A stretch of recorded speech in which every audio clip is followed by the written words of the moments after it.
Hello and welcome back to Indie Book Talk.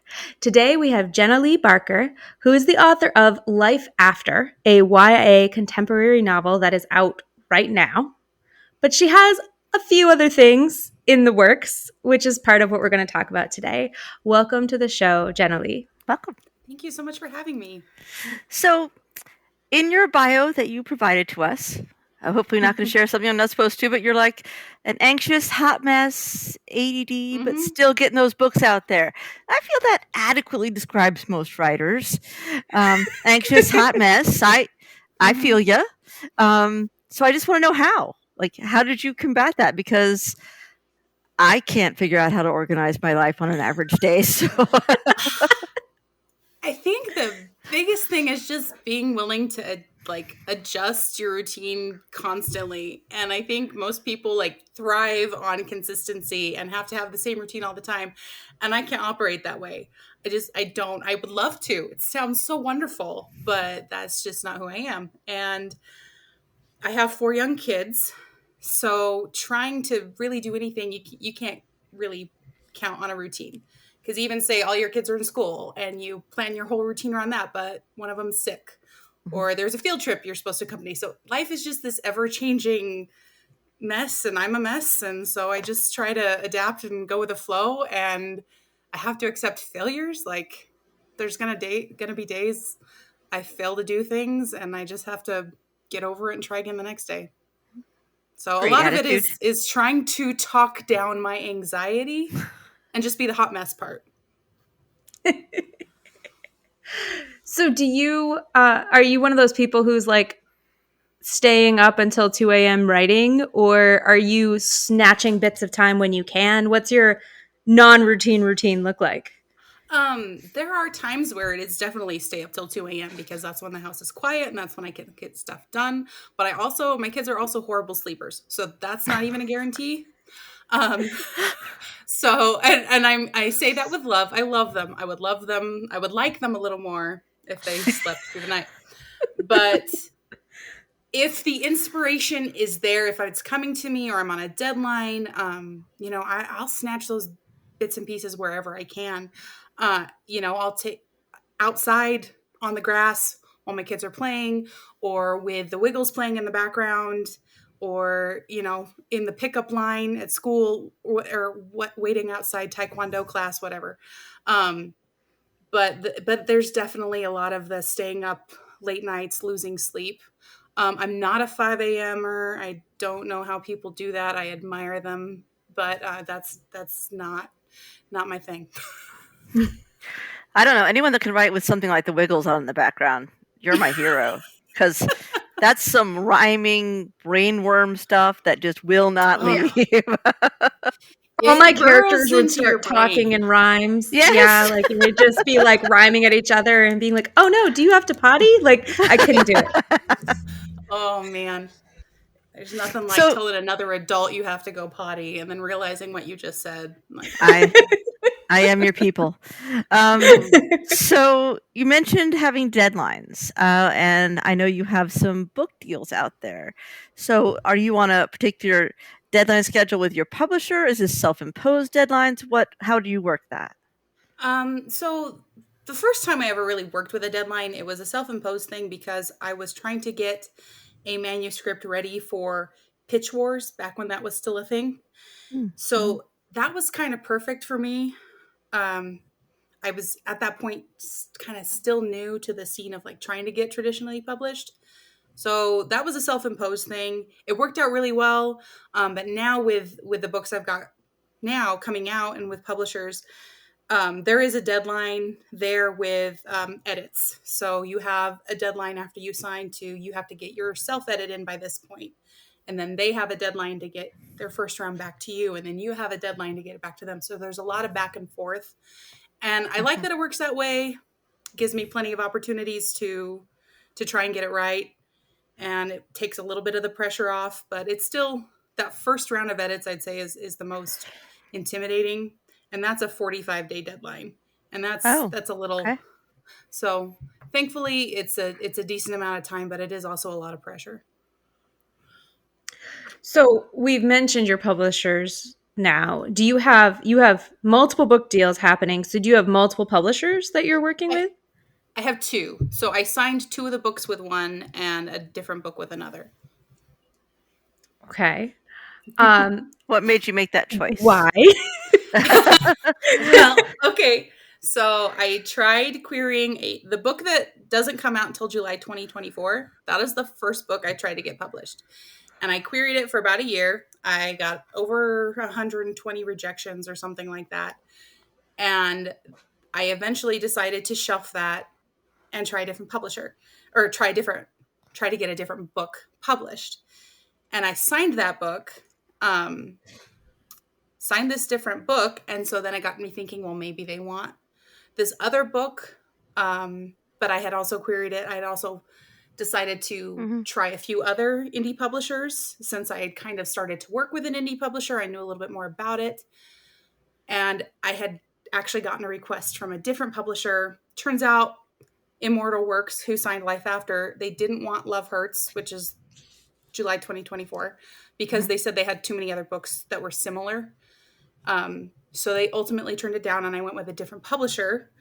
But then when I had gotten book number 3, which is coming out as book number 2, I know it's very confusing. Sorry. When I finished that up and was ready to query, I tried a few, because it is a romance. I tried a few indie presses that are like centered around romance. I thought it might be a good fit. But after the first few rejections started rolling in, I thought I might as well reach out to them. I hadn't seen them publish any romance, so I didn't know that they'd be into it. But they were like, yes, we want to read everything you write, so send it in. And lo and behold, nice. they signed it. So and you're like, why, thank you. Out. Here's more. Yes. I will gladly send you everything I write.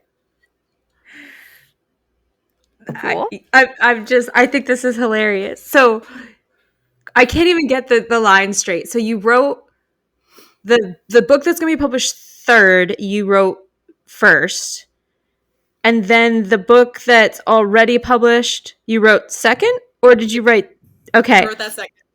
Okay. And then the book that comes out in December. Which is A Song I Used to Know, right? Yes. So A Song I Used to Know comes out in December, but that's an adult romance. But the first one was YA contemporary. And is Love Hurts, is that a romance or contemporary? What is it? That is a young adult contemporary. It's a mystery supernatural. I know I'm all over the place. I don't write in one specific genre, but my stories can basically all be summed up as a sad song in a minor key. They're like, they're sad tearjerkers, but with hope. So I write sad stuff with hopeful endings across all ages is, I guess, basically how I would sum up what I write. I don't know why. That sounds like a brand to me.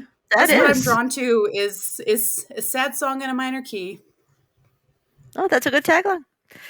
So are you going, how do I want to phrase it? So will you be also exploring other genres, or do you think these are the 2 genres that fit you best? So far, I think I found that YA actually is a really good fit for me. Maybe that's a sign that I haven't matured into my 30s yet. I don't know. But I also really love the idea of exploring other genres, especially writing new adult. A Song I Used to Know was new adult. The main character is like 21, 22. And I like the idea of exploring those characters much. I don't think that they're often given as many books as either like teenagers and adults. And I think there's kind of a missed opportunity for those 20s stories. So much happens at that time in your life. And so I would love to write more stories focusing on that age group. But I've also got an idea for women's fiction. I've got a million ideas. I have to actually materialize them into something useful. But you got a lot going on. You've already got some books out there, so it's okay. Yeah. Yeah, it's been nice. After I kind of signed all these 3 and like I knew they all had a home. I knew there was still a lot of work to do, but they all had a home, and it's just kind of nice that weight is lifted, and I have done a lot more relaxing and a lot less writing. But that'll come back around. It's not a now or never thing. So for this first book that's out, aside from talking to people like us, what are you doing? Oh, we've got a delay. Oh dear. It's okay. It happens. What are you doing to market what you have out and what's coming out, or are you relying on the publisher to do that? So with a small press, they don't have the resources or the people, Mhm. and so a lot of it does come down to me, and it's a lot of getting out of my comfort zone and doing things like talking to podcasts, reaching out to podcasts, and trying to build my social media platform, which Mhm. is a mess right now. I feel like I just built up my You're staying Twitter on platform brand. um, for that to go kaput, and trying to I really don't know what I'm doing. I'm not great at social media. I'm trying to be I tried to have a TikTok. I was like, maybe I could do some videos and maybe I would have luck there. And unfortunately, TikTok banned me twice. What did you do? I don't know. I posted a few videos about being a mom and being an author mom, and I got like this, "You have been permanently banned for multiple violations."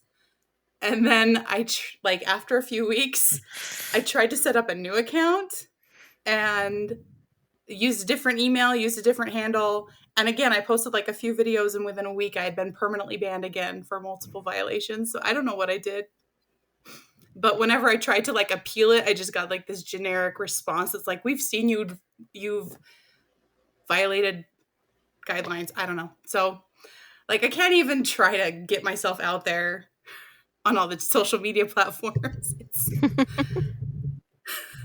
I didn't know you could be banned from TikTok. Like, I thought TikTok was like the place that was left where they just let you do whatever.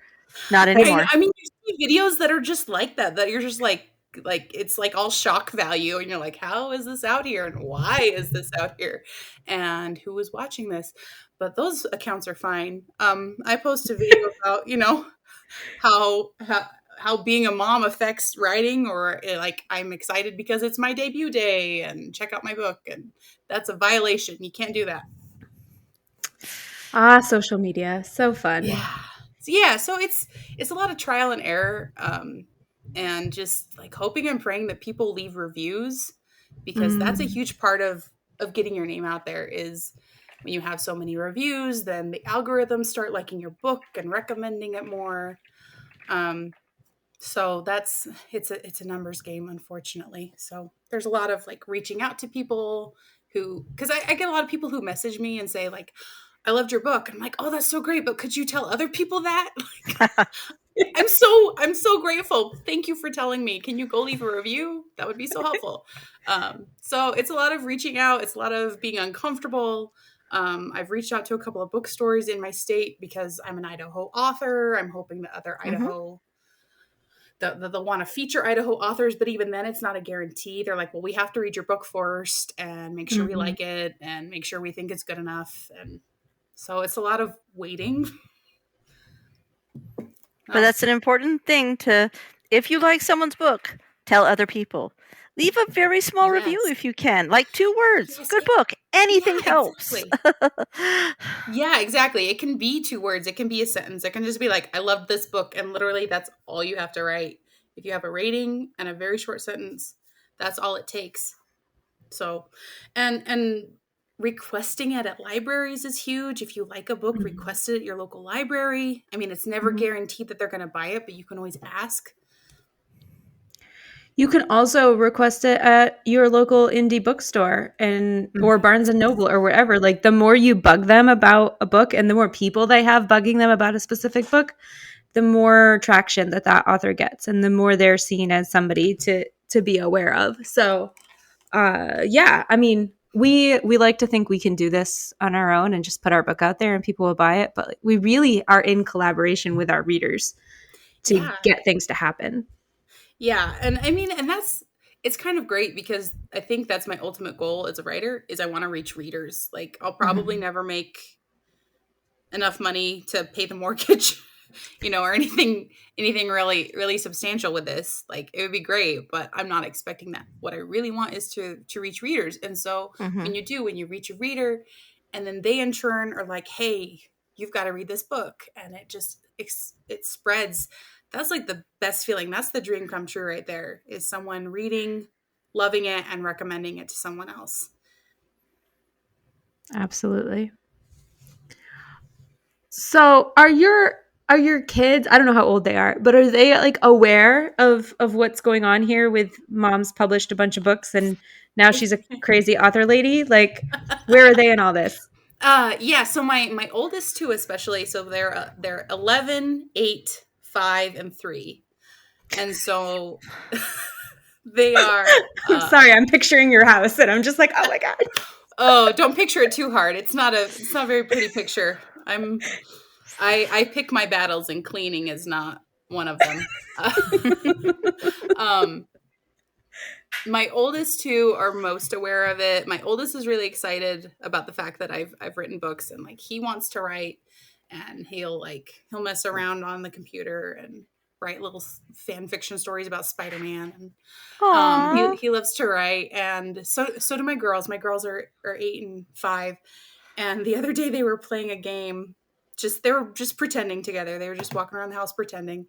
And I listened in, and one of them was like, meanwhile, back in mom's office, I got to finish these edits. And they're like pretending that they're writers. And it was the best. It was the best. I love it. Oh, I'm so jealous. When I told my son in his teens that I was writing a book, he was like, oh, okay, cool. I was like, okay, bye. In his defense, Shelley, you do a lot of things. Shelley, like, every time I talk to Shelley, she's like, oh, by the way, I'm now on an axe throwing team. Oh, by the way, I'm buying a horse. Oh, by the way, did you know there's horseback archery? And I can do that. You do all the things. That's so amazing. I'm just saying, maybe he wasn't like. So you're saying that I've set the bar too high. There are just so many bars. Okay, valid. So I've done the thing again where I've completely derailed us. I'm sorry. So, Jenna Lee, tell me, with your books, your marketing, you're wanting to reach readers, how do you feel like you're doing at actually reaching teens? Because I feel like reaching teens is really hard. It is hard. Oh my goodness, it's so hard. And I think I would love to do way better than I've done. I've gotten my book into a few high schools, so that's really exciting. It's in the high school I graduated from, so that was fun and weird and awesome. And it's in a couple of high schools around here, but there's no way to know. I don't know if anybody's checking it out. Right. So I don't know. And I did have a couple of teen readers, like when it came to the ARC stage, and they all had really positive things to say. So it's like, I know that it appeals to some teens, like a teeny tiny portion of them. So that's awesome. That's great. But my husband actually works at our local library, and he said the last person who checked out my book he said she looked like 12 or 13. She wasn't very old. So she probably wasn't really old enough to grasp. That sounds condescending. Not the target audience, I should say, for a story of this big of an emotional punch, and it tackles some heavier themes. But she brought it back into the library, and my husband goes, oh, hey, how did you like the book? And she just goes, nah. Aw, don't tell me that story. Don't tell me that story. It was both hilarious and a gut punch. Yeah. I'm sure the next person would have a much better response, a more age-appropriate target audience. Yeah. Yeah. So I don't know. Hopefully I can keep getting it into the hands of teens. Hopefully I can keep getting into high school libraries. I think that would be great. I know that's getting harder and harder because of so many restrictions and rules about what we can put in school libraries, which is a completely different topic. But it's hard. It's tricky. And I was honestly hoping that that's what TikTok would do. I was really hoping to reach a younger demographic there. But, I'm me and all my naughty violations of the community guidelines. I can't. Okay, if you're a teen listening and you have a TikTok account and you would like to become Jenna Lee's TikTok ambassador, Yes, contact please. her, let her know, because, yeah, she needs you because TikTok hates her and is mean and has kicked her off this platform for no good reason. And this is a wrong that needs to be righted. So if anyone out there listening, I know we have some young listeners, do the thing. Help her out. Help an author out. Do the thing. I really appreciate it. Yeah. Toward that end, if someone does want to keep up with all of your many publications happening and or tell you how awesome your books are, where can they find you on the internet? They can find me at jennalee.wordpress.com. They can find me on Twitter, and my handle is at jennalee_Barker. That's my same handle on Instagram. Those are Twitter's my most frequented social media. So chances are you're going to find me on there. Okay. And I try to keep my website updated. I'm not great at it, but I try. Twitter's easier. Yeah, way less labor intensive. Yes. Okay, so everyone go buy Life After. And then in December, you can buy A Song I Used to Know. And in July of next year, Yes. you can buy Love Hurts. So there's books coming out. You don't have to wait. Like there's good stuff happening. Thank you so much for being on the show. It was delightful to talk to you. And I think you're much more organized than you led us to believe. Well, thank you. I appreciate that. I can put on the facade for 30 minutes. It's the day-to-day that really gets you. Thank you so much for having me. It's been so much fun. Thank you.